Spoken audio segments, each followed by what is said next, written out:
Pembacaan firman Tuhan terambil dari Matius pasal yang ke-10 ayat 24 sampai dengan 39. Matius pasal yang ke-10 ayat 24 sampai dengan 39. Seorang murid tidak lebih daripada gurunya, atau seorang hamba daripada tuannya. Cukuplah bagi seorang murid jika ia menjadi sama seperti gurunya, dan bagi seorang hamba jika ia menjadi sama seperti tuannya. Jika tuan rumah disebut Beelzebul, apalagi seisi rumahnya. Jadi janganlah kamu takut terhadap mereka, karena tidak ada sesuatu pun yang tertutup yang tidak akan dibuka, dan tidak ada sesuatu pun yang tersembunyi yang tidak akan diketahui. Apa yang kukatakan kepadamu dalam gelap, katakanlah itu dalam terang. Dan apa yang dibisikkan ke telingamu, beritakanlah itu dari atas atap rumah. Dan janganlah kamu takut kepada mereka yang dapat membunuh tubuh, tetapi yang tidak berkuasa membunuh jiwa. Takutlah terutama kepada Dia yang berkuasa membinasakan baik jiwa maupun tubuh di dalam neraka.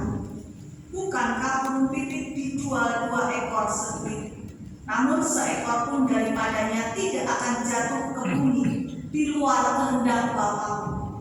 Dan kamu rambut kepalamu pun terhitung semuanya. Sebab itu janganlah kamu takut, karena kamu lebih berharga daripada banyak burung pipit. Setiap orang yang mengakui aku di depan manusia, aku juga akan mengakuinya di depan Bapa-Ku yang di surga. Tetapi barang siapa menyangkal aku di depan manusia, aku juga akan menyangkalnya di depan Bapa-Ku yang di surga. Janganlah kamu menyangka bahwa aku datang membawa damai di atas bumi. Aku datang bukan untuk membawa damai, melainkan pedang.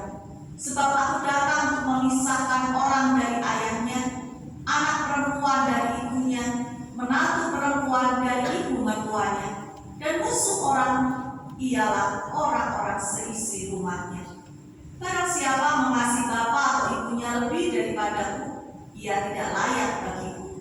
Dan barang siapa mengasihi anaknya laki-laki atau perempuan lebih daripadaku, ia tidak layak bagiku. Barang siapa tidak memikul salibnya dan mengikut aku, ia tidak layak bagiku. Barang siapa mempertahankan nyawanya, ia akan kehilangan nyawanya. Dan barang siapa kehilangan nyawanya karena aku, ia akan memperolehnya.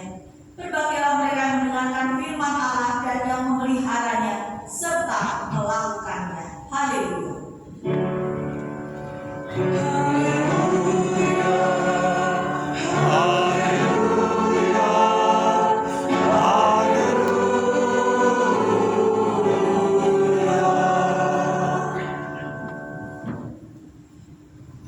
Selamat pagi semuanya.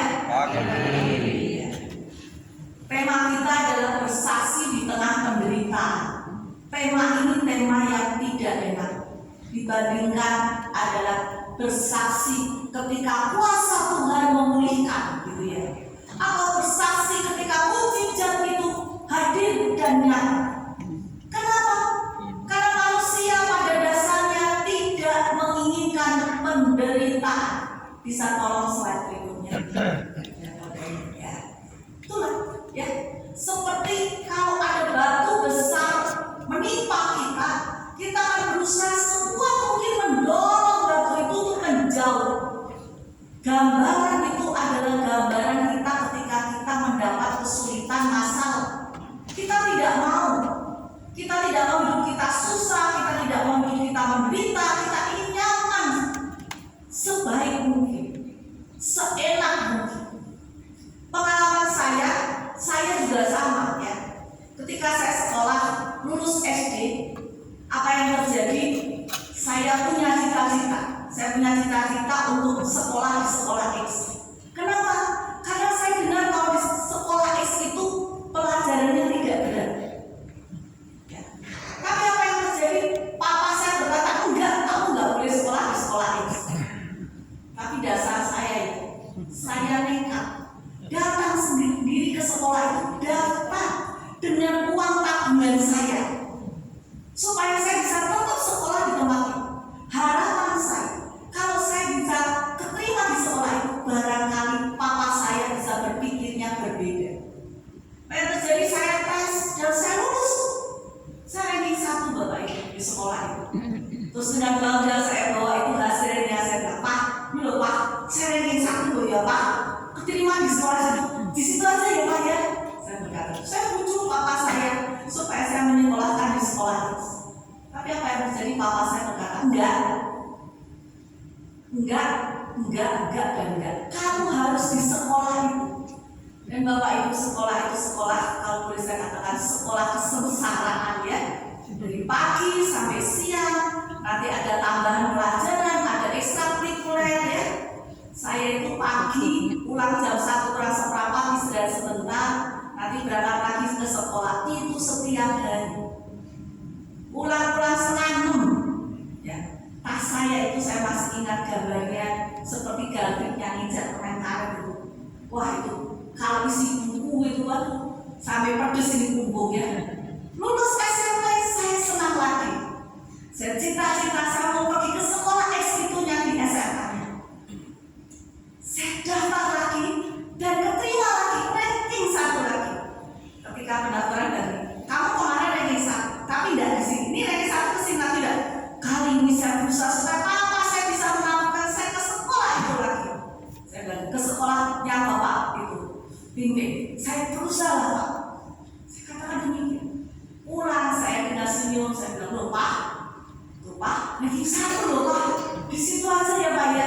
Itu uang sekolahnya lebih murah, itu bisa lebih enak. Tapi Papa saya kembali berkata, tidak, kamu harus kembali melanjutkan itu dari SMP sampai SMA. Saya pikir itu sekolah penderitaan harus saya jalani lagi. Dan saya menyelesaikan sekolah penderitaan itu 6 tahun. Ya. Dan kami tahu bahwa luar biasa, tapi itulah saya mau mengatakan gambaran kita tidak mau menderita. Tetapi seringkali yang terjadi Tuhan meminta kita untuk jalan di dalam penderitaan.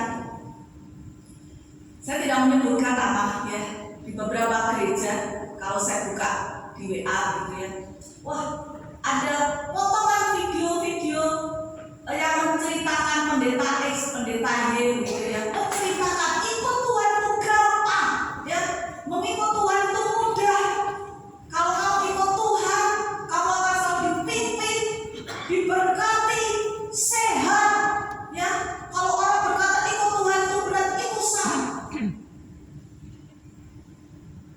Saya ketika dapat video itu, saya langsung WA kepada grup, saya katakan, kalau itu yang terjadi, ya, kalau ikut Tuhan, semua diberkati, semua sehat.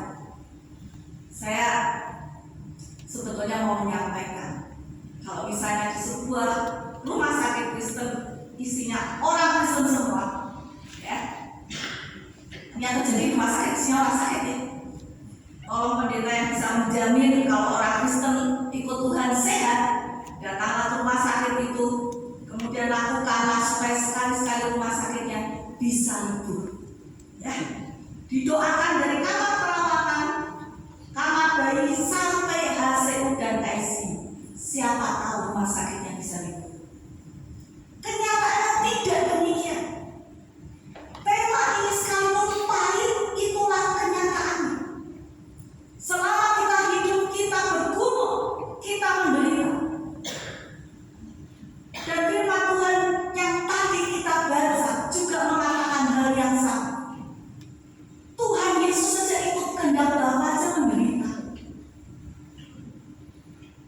Nah kalau Ayub aja ikut Tuhan juga sakit, apakah yang seperti itu berarti tidak beriman? Paulus ikut Tuhan, dia katakan ada duri dalam daging. Apakah kita minta yang selain itu? Kalau saya berkata, mari kita tetap melihat realita. Dan saya katakan di grup itu, saya katakan tidak demikian. Ya. Kita melihat kenyataan, kita menerima dan kita menggumulinya dengan iman kepada Tuhan. Next berikutnya, di dalam kitab Yeremia, ya, Nabi Yeremia ini, dia ketika jadi nabi itu nggak seneng-seneng, dia dibenci sama orang, dia mau dibunuh. Kalau boleh menggambarkan Nabi Yeremia itu melakukan tugasnya itu berurai air mata dengan penderitaan. Tetapi di tengah-tengah kesusahan dan penderitaannya, dia katakan kalau Tuhan itu bersama dengan saya itu seperti pahlawan. Dia tidak mengumpulkan dirinya, tapi Tuhan yang bersama. Dan sekali lagi nabi-nabi itu semua menderita. Saya bukan mengagungkan penderitaan, tetapi lewat penderitaan itu juga nama Tuhan dipermuliakan. Saya juga suka ketika orang sukses, itu juga cara dan jalan Tuhan. Tetapi apa maknanya kita sebagai orang Kristen, kita tidak alergi dengan penderitaan. Kalau itu adalah jalan Tuhan, mari kita jalani itu bersama dengan Tuhan. Kita pemazmur juga mengatakan demikian, next. Ya. Tuhan, Engkau tahu kebodohanku, Engkau tahu kesalahanku, dan tidak ada yang tersembunyi di hadapan-Mu. Daud bukan orang yang sempurna, dia juga orang yang salah. Tapi apa yang Daud tampilkan, Daud itu tulus. Ketika dia menghadapi Saul, dia tidak menggunakan senjata yang sama, sekalipun dia menderita. Saul ketika benci kepada Daud, dia pun gunakan tombak untuk berusaha menikam Daud. Ketika Daud punya kesempatan untuk menombak Saul, dia tidak menggunakannya. Dia hanya potong ujung jubah dari Saul dan dia tunjukkan. Artinya dia punya kesempatan, dia punya kemampuan, dia bisa lakukan itu, dia tidak lakukan. Dia gunakan senjata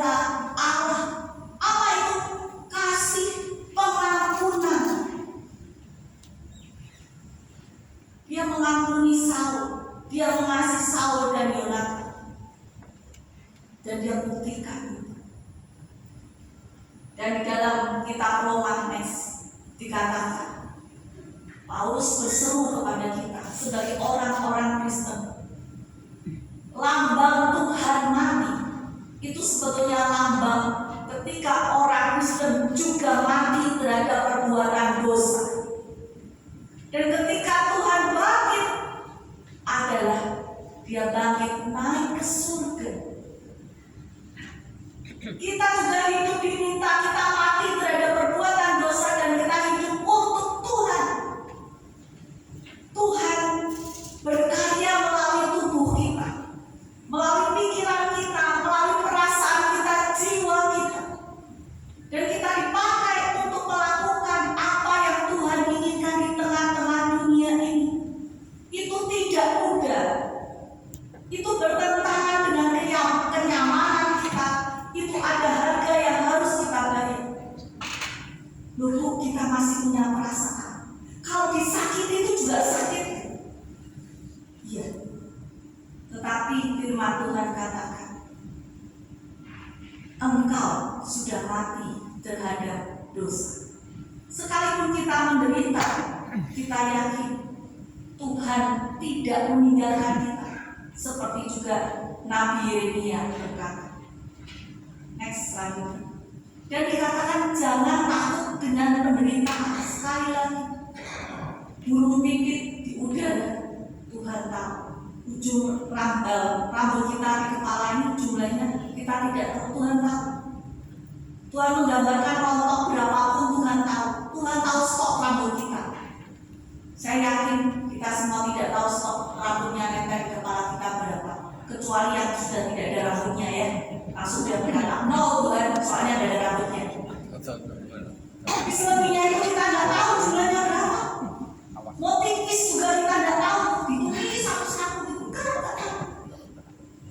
Tapi Tuhan mengatakan, aku peduli akan hidupmu. Aku peduli akan apa yang kamu alami. Orang lain tidak peduli padamu, tapi aku peduli kepadamu. Kamu jangan takut. Bagianmu adalah melakukan perbuatan yang Tuhan inginkan. Oleh karena itu ada 3 hal. Yang pertama adalah makna. Carilah makna di balik penderitaan kita masing-masing. Saya mendapat sebuah WA. Dan WA itu mengatakan demikian. Rasanya penderitaan itu hanya ada pada orang-orang yang gak punya itu. Kalau orangnya sudah mampu, pasti tidak ada yang namanya penderitaan. Lalu saya jawab WA tersebut, kamu salah. WA itu bukan hanya milik orang miskin. Penderitaan itu bukan hanya milik orang miskin. Penderitaan itu milik semua orang hidup. Baik miskin, kaya, pinter, bodoh, sempurna, disabilitas, semua memiliki. Tetapi bagaimana dengan kondisi kita, dengan pergumulan penderitaan yang kita alami masing-masing, kita mencari maknanya. Tuhan tidak pernah berbuat sesuatu tanpa maksud yang baik.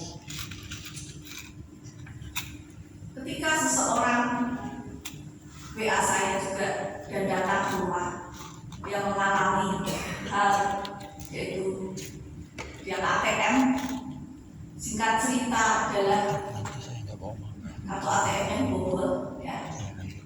Uang simpanan yang selama ini dia ingin gunakan untuk masa dia pensiun, habis tinggal 100 sekian. Usaha di bank titik-titik untuk mendapatkan, tapi dilihat dari situ memang jadi ditekuk ya seperti itu dia jatuh dan oleh sebentar diganti gitu ya kartunya. Jadi bank tersebut tidak menggantinya karena itu bukan kesalahan sistem bank tersebut. Dan dalam tempo sekian menit Pak dia berkata, kenapa saya mengalami semua ini?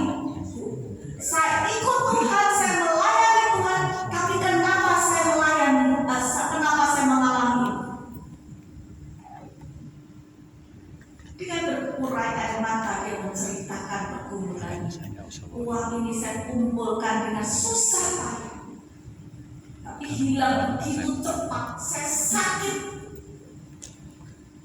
Saya katakan, Bu, apa harapan? Harapan saya uang saya kembali. Saya katakan, kemungkinan besar tidak seperti yang Ibu harapkan. Walaupun kemungkinan kecil bisa terjadi, tapi kemungkinan besar tidak. Selain itu, apa yang Ibu harapkan? Dan di tengah air matanya dia katakan, saya ingin dikuatkan untuk saya bisa menerima dan melanjutkan kehidupan saya lagi. Saya katakan, iya. Biarlah Tuhan yang menolong Ibu untuk Ibu bisa tetap melanjutkan kehidupan. Di saat semuanya harapan tabungannya yang 100.000 lebih, anggarannya tidak ada. Saya katakan, percayalah, Tuhan yang akan menolong Ibu untuk melanjutkan kehidupan ke depan. Dan apa yang terjadi sampai sekarang, dia masih bisa tersenyum dan melayani Tuhan. Itulah juga kesaksian di tengah penderitaannya.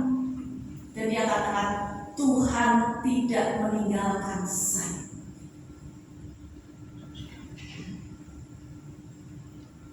Saya katakan, berdoalah bagi orang yang mengambil uang itu, ampuni kesalahan. Dan biarlah Tuhan sendiri akan menolong Ibu untuk menjalani waktu demi waktu ke depan. Gantungkanlah harapan Ibu kepada Tuhan yang hidup. Dan dia katakan, iya. Yang kedua, seperti cerita yang tadi saya katakan, melihat bahwa Tuhan bekerja di dalam penderitaan kita. Kita menderita tidak sendirian, Bapak Ibu. Tuhan ikut bersama dengan kita. Firman Tuhan katakan, pikulah kuk. Ya, karena kuk itu ringan dan enak. Artinya apa? Menderita bersama Tuhan. Bukan kuknya kita pikul sendiri. Tidak. Kuk itu ada 2 lengkungan. Seperti sapi ya, sapi. Ketika kita berkata kita menderita, Tuhan di sebelah kita ikut bersama kita di dalam perjalanan penderitaan.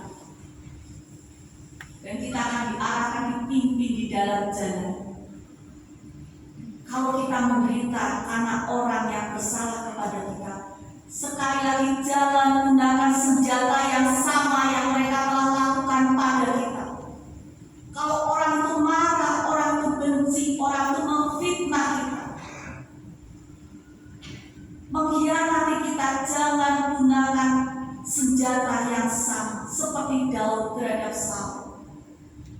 Kalau orang itu marah, jangan dibalas dengan kemarahan. Orang itu benci, jangan membenci.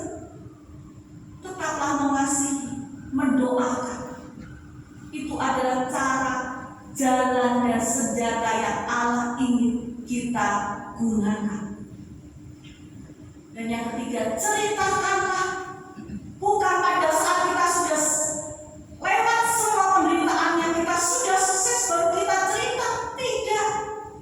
Bahkan ketika di tengah air mata penderitaan, cerita itu adalah juga cerita yang hidup.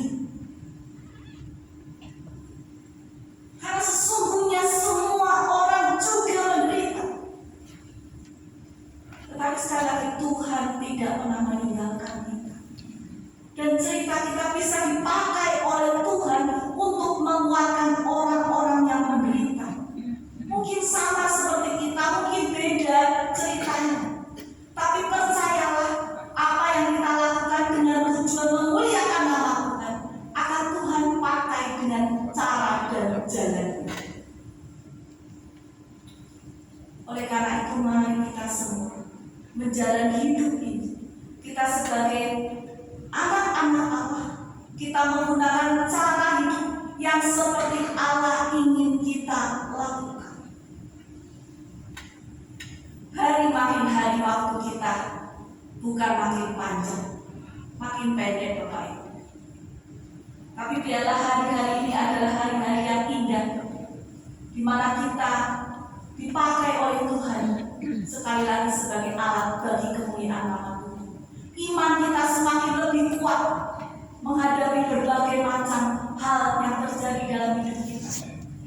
Sampai suatu saat kita bertemu dengan Tuhan dan Tuhan berkata, "Hai hamba-Mu yang baik dan setia, masuklah dalam kemuliaan."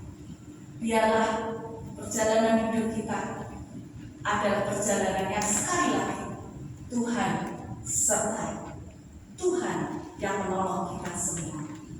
Amin.